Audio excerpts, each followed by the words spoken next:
Good afternoon.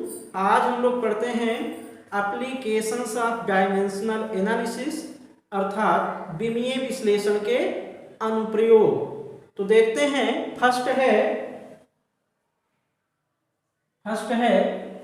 Checking of the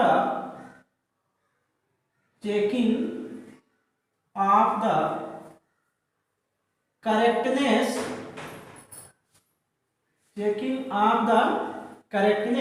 of an equation।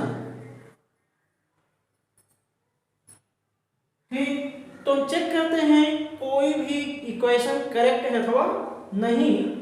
इसमें first है a correct equation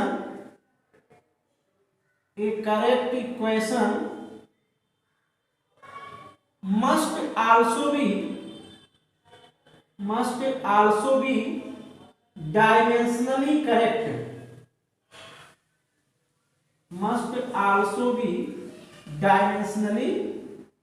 correct।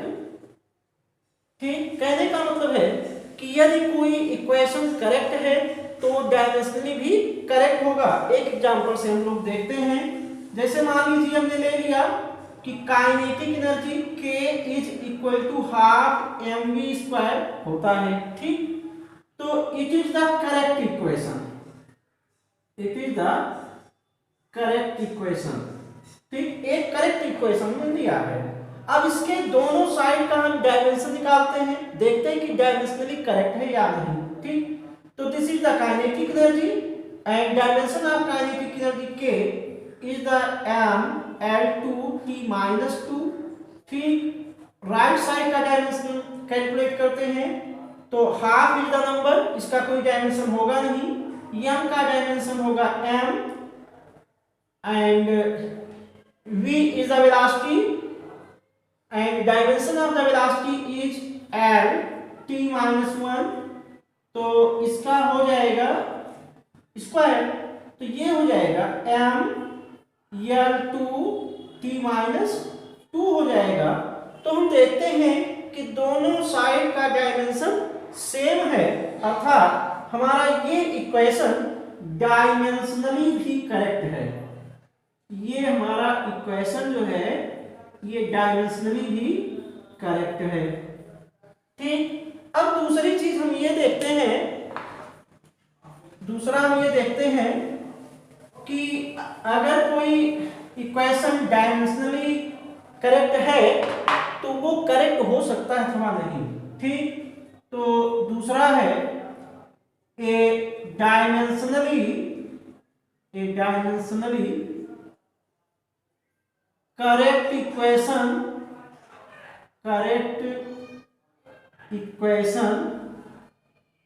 need not to be a correct equation।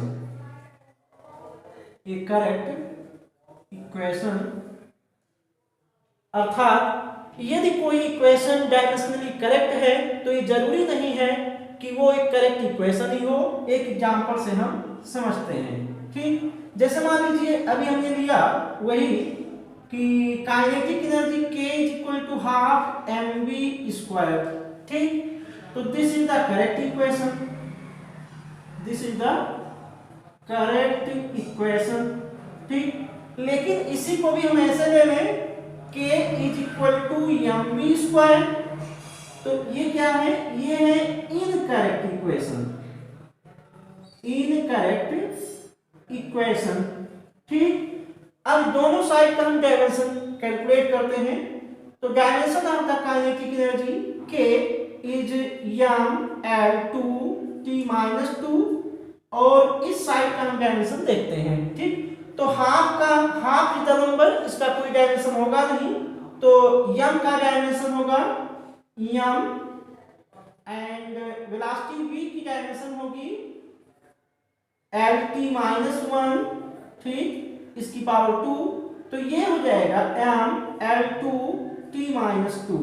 ठीक, तो यहां से देखते हैं एक करेक्ट इक्वेशन और दूसरा इनकरेक्ट इक्वेशन हमने लिया है। दोनों की डायमेंशन सेम है। क्यों?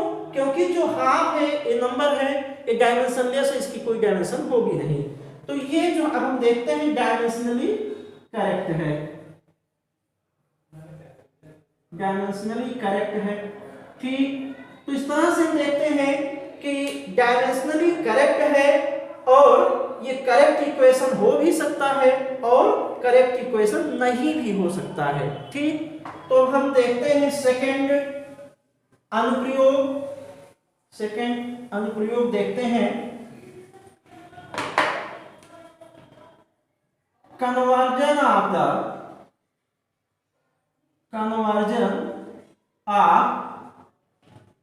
A physical quantity, conversion of a physical quantity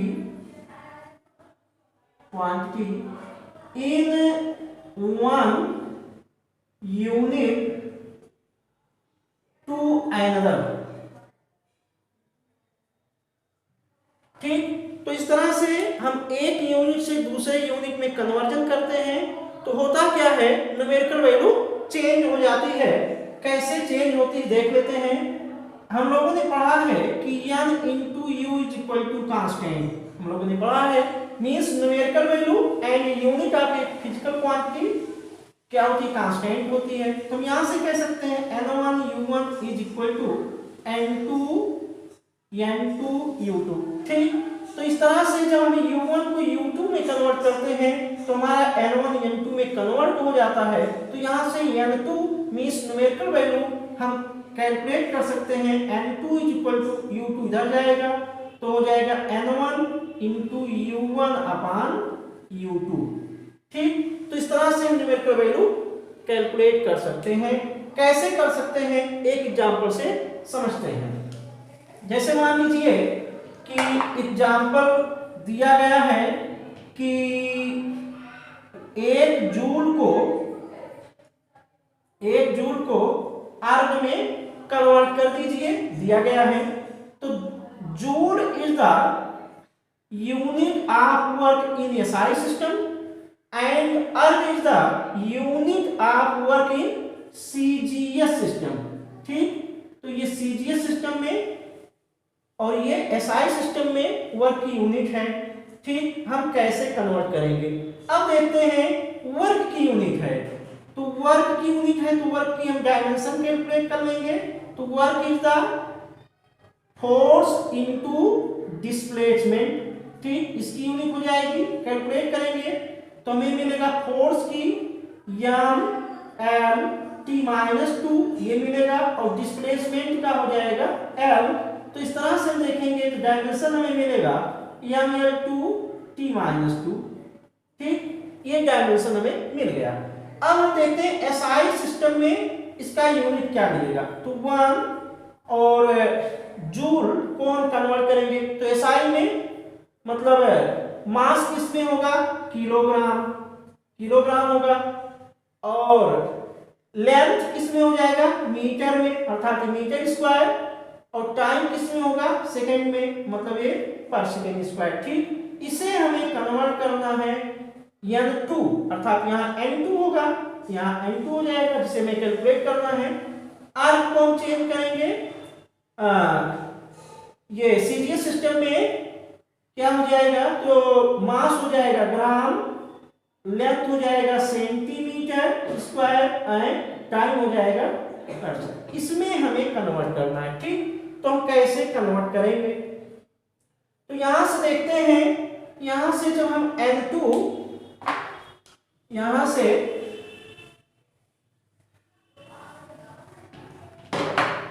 से देखते हैं कि n2 इज इक्वल टू हो जाएगा, ये इतना यहां आ जाएगा तो 1 हो जाएगा और इधर से हो जाएगा 1 किलोग्राम अपान 1 ग्राम। ठीक, ये हमें मिलेगा। ठीक, फिर हमें मिलेगा क्या, मीटर स्क्वायर, 1 मीटर और अपान 1 सेंटीमीटर।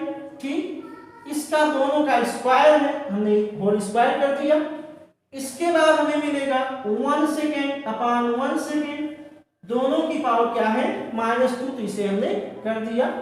अब देखते हैं कि 1 किलोग्राम को ग्राम में कन्वर्ट कर दें, तो 1 किलोग्राम में को ग्राम में कन्वर्ट करेंगे, आएगा 10⁻3, ठीक, 10⁻3 हो जाएगा।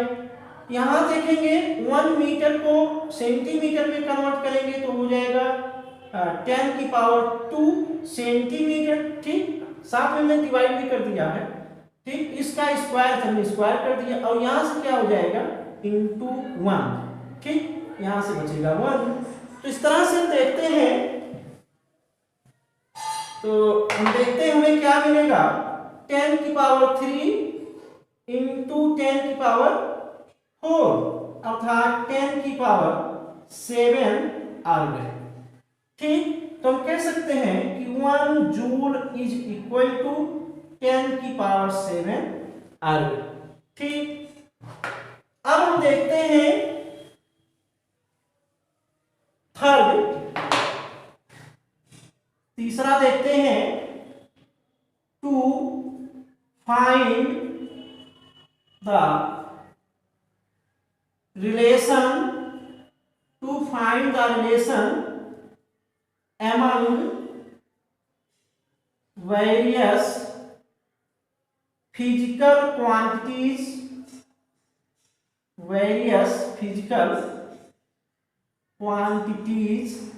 ठीक, अर्थात बहुत सारे अगर फिजिकल क्वांटिटी हैं तो उनमें हम रिलेशन स्थापित करते हैं।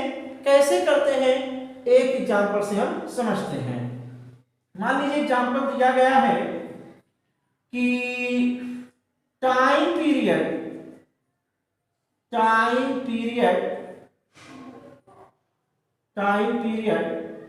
Of a simple pendulum,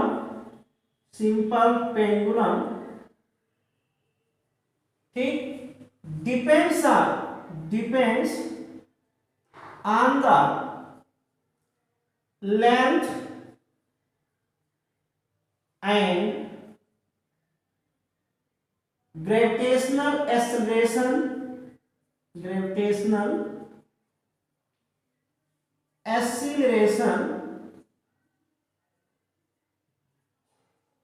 then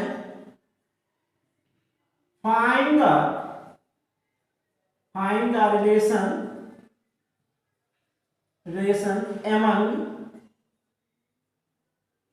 relation among time period t, length l and gravitational acceleration g, ठीक। तो इस तरह से क्वेश्चन कह रहा है कि एक सिंपल पेंडुलम है जिसका टाइम पीरियड उसकी लेंथ और ग्रेविटेशनल एक्सेलरेशन g पर डिपेंड करता है। तो time period t, length l और ग्रेविटेशनल एक्सेलरेशन g में संबंध स्थापित कीजिए। तो करके देखते हैं कैसे करते हैं। तो इस तरह से देखते हैं कि टाइम पीरियड t डिपेंड करता है किसमें, लेंथ एंड ग्रेविटेशनल एक्सेलरेशन। तो हम लिख सकते हैं t is directly proportional to the length अर्थात l की power a and gravitational acceleration g की पावर b, ऐसे हम कह सकते हैं, ठीक। तो यहां से हम लिख सकते हैं t is equal to constant हम k ले लेंगे, l की पावर a एंड g की पावर b, ठीक। तो इस तरह से दोनों साइड का हम डायमेंशन लिखते हैं। तो इधर का डायमेंशन लिखेंगे तो डायमेंशन हो जाएगा t, टाइम पीरियड अर्थात समय है t, k कांस्टेंट है, इसकी वैल्यू एक्सपेरिमेंट से ज्ञात की जाती है। यहां देखेंगे तो l लेंथ है, इसकी डायमेंशन l की power a, gravitational acceleration means गुरुत्वीय त्वरण, इसका डायमेंशन क्या हो जाएगा l t-2, ठीक, इसकी पावर है, इसकी पावर क्या होगी b, ठीक। तो यहां से देखते हैं डायमेंशन में मिलेगा इसका l और इसका क्या हो जाएगा l की पावर b एंड टी की पावर माइनस 2b। ठीक, फिर देखते हैं हमें मिलेगा l की पावर, सॉरी यहाँ a होगा। ठीक, तो l की पावर a प्लस b ये हमें मिलेगा, और t की पावर माइनस 2b हो जाएगा। ठीक, तो यहां से हम देखते हैं इसमें l भी है, सॉरी नहीं, ठीक है, ठीक है। तो यहां से यहाँ l है, t है, तो यहां पर l भी लिख लेते हैं, तो l की पावर क्या हो जाएगा 0 एंड t की पावर क्या हो जाएगा 1। ठीक, ऐसा लिखेंगे। अब हम दोनों साइड का कंपेयर करते हैं, तो यहां से देखते हमें मिलेगा l is equal to a plus a, sorry हमें कंपेयर करेंगे तो हमें मिलेगा a plus b is equal to 0 and minus 2b is equal to 1। ठीक, तो यहां से b is equal to 1 upon minus 2, 1 upon minus 2 means b is equal to minus half, और हमें मिलेगा इसकी वैल्यू यहां पर हम अगर रख दें तो a प्लस b के स्थान पर माइनस हाफ रखें, minus half is equal to 0, तो हमें मिलेगा a is equal to half चला जाएगा उधर। ठीक, तो इस तरह से हमें मिला a is equal to plus half, b is equal to minus half, तो इसकी वैल्यू को हम यहां पर रख देते हैं। ठीक, रख करके देखें तो इसकी वैल्यू को यदि यहां पर रखें तो हमें मिलेगा k इंटू यल की पावर क्या है a, तो a के स्थान पर हम क्या रखेंगे हाफ। ठीक, और b के स्थान पर क्या रखेंगे माइनस हाफ, तो g की पावर क्या है b, b के स्थान पर क्या रखेंगे माइनस हाफ। ठीक, ऐसे लिखेंगे, या इसे मैं ऐसे लिख सकते हैं k इंटू यल की पावर हाफ, ठीक, अपान g की पावर माइनस हाफ। ठीक, सॉरी प्लस हाफ, ये माइनस है तो इसको हमने नीचे कर दिया। ठीक, अब इसे देखिए हम क्या करेंगे, इसे अब हम ऐसे लिख सकते हैं k into under root l upon g। ठीक, ऐसे हम लिखेंगे। तो एक्सपेरिमेंटली देखा जाता है, एक्सपेरिमेंटली ये देखा जाता है कि k की वैल्यू होती है 2 पाई। ठीक, तो यहां रख देंगे तो हमें मिलेगा time period t is equal to 2 pi into under root l upon g। तो इस तरह से हम बहुत सारे फिजिकल क्वांटिटी के मध्य संबंध स्थापित कर सकते हैं। ठीक, थैंक यू।